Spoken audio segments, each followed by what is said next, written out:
麥浚龍嘅學兒講述咗一種酷，叫做用我嘅熱血陪你抵擋世界嘅冷酷。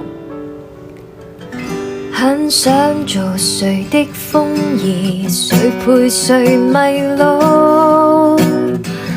很想做誰的花兒，誰陪誰漸老，因此學兒必須擁抱，若果能遇到，愛越難越要愛到，最後至少得到明智驕傲。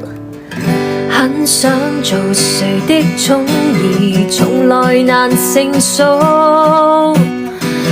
很想做誰的孤兒，尋求幸福一起英勇，因此學兒必須擁抱，若果能遇到，記住明日會更好，我願陪着你當今天的冷。